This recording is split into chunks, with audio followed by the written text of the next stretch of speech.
La chaufferie à bois inaugurée à Bitche. Elle a été construite par la communauté de communes du Pays de Bitche sur le site du 4e cuir. Une chaudière géante qui permet de chauffer plusieurs bâtiments, notamment la caserne Aigné, la médiathèque ou la salle des cuirassiers. Un réseau de chaleur a également été installé, un équipement d'un coût d'1,3 million d'euros. Autre inauguration hier à Bitche, celle du bâtiment relais Caritex sur la zone industrielle. L'entreprise est spécialisée dans la création et la découpe de textiles, destinés notamment à l'industrie automobile ou aéronautique. 25 emplois sont en prévision sur 3 ans dans ce bâtiment de 3000 m². Nouvelle assemblée générale pour le comité de défense des travailleurs frontaliers de la Moselle. Le président Arsène Schmitt a listé les dossiers problématiques, notamment la modification du versement de l'allocation chômage.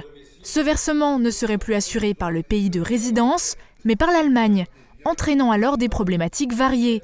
Barrière de la langue, précarité pour les frontaliers âgés ou encore impossibilité de faire des formations professionnelles. Session d'information sur les violences conjugales au CHS de Sarreguemines. Le personnel soignant et les élèves de l'IFSI étaient conviés. Une réunion qui intervient dans le cadre du Grenelle, démarré le 3 septembre dernier. La députée Nicole Triss et d'autres intervenants ont évoqué quelques outils pour une meilleure prise en charge des victimes. Ils ont rappelé l'importance d'établir un certificat médical des blessures et de créer un réseau entre professionnels. Festival international du film sur le handicap, c'est parti. La soirée de lancement s'est déroulée hier soir au Cinéma Forum de Sarreguemines. Le public a rencontré Pascal Duquesne, acteur atteint de trisomie 21, révélé dans le film Le 8e jour avec Daniel Auteuil. Il avait remporté le prix d'interprétation pour ce rôle dans les années 90. Le film Quando Basta a ensuite été projeté. Le festival, lui, se poursuit jusqu'au 30 novembre. La greffe capillaire de plus en plus populaire. Dans le secteur de Bitche, l'Institut Asclepios est le seul à être habilité pour ce type d'intervention. Hommes et femmes se tournent vers ces opérations pour lutter contre la calvitie et autres problèmes capillaires. Patience et précision, deux des qualités requises pour gérer une greffe. Sarreguemines revêt ses plus beaux habits de Noël. Les illuminations sont installées au centre-ville par la société Terralec. Un manteau blanc recouvre la place de la République avec la désormais incontournable patinoire et les rues se transforment en petit village de Noël avec la mise en place des chalets. Tout doit être prêt pour le marché de Noël qui ouvrira ses portes du 30 novembre au 24 décembre. Apprendre les maths avec un boulier japonais. Les élèves du collège Jean Settlinger de Rohrbach-les-Bitches ont rencontré Su Fujimoto, professeur de soroban japonais à Strasbourg. Ce boulier permet aux collégiens de mieux poser un problème, mais aussi de développer leur concentration et d'améliorer nettement le calcul mental. 50 centimes pour 100 mètres nagés, 3 € par cours d'aquagym et 2 € pour 30 minutes d'aquabike. Ce sont les sommes que les baigneurs du complexe Aquaglisse faisaient remporter au Resto du Cœur de Frémin-Merlebach hier.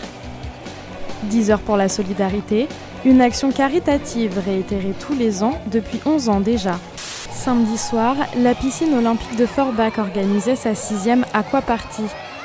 Une soirée ouverte à tous pour venir découvrir les activités que propose le complexe ainsi que ses clubs partenaires, le tout dans une ambiance de discothèque aquatique. Si vous avez entre 30 et 65 ans, que vous présentez des facteurs de risque de maladies cardiovasculaires, vous pouvez bénéficier du programme Je t'aime, mon cœur. Mis en place par Filieris, la région et le régime local d'assurance maladie, ce dispositif a fait ses preuves depuis 10 ans.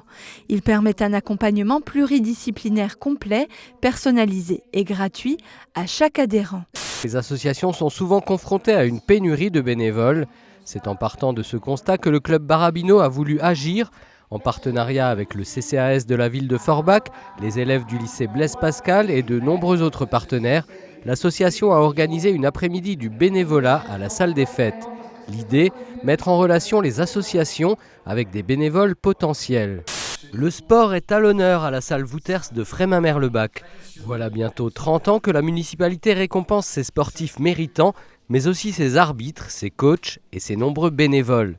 La soirée des sports vise aussi à inciter les jeunes à la pratique sportive et à rejoindre l'une des 30 associations sportives de la ville et ses 1000 licenciés.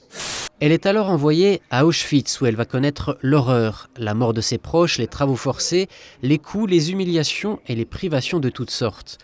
Un récit qui bouleverse l'assistance des élèves, des professeurs et des parents. Mais le but pour Ginette Kolinka est ailleurs, dans une certaine prise de conscience. C'est un salon qui rassemble énormément de gens passionnés au mètre carré. Le salon des métiers d'art et de mode, organisé par l'association Moselle Art, accueillait cette année 33 stands d'artisans créateurs. Une aubaine pour faire découvrir aux visiteurs ces métiers traditionnels et manuels. Le nouvel EHPAD de Frémin-Merlebach est sur le point d'être achevé, mais il a déjà ouvert ses portes début novembre avec un taux de remplissage de 60%. Pour subvenir aux besoins des personnes âgées, 20 nouveaux accompagnants éducatifs et sociaux ont été recrutés. Ils ont reçu leur diplôme et signé leur CDI. À la 82e minute, suite à un cafouillage de la défense des Bleus, Hassan Mbarki, esselé, place sa frappe dans la lucarne opposée et libère les siens.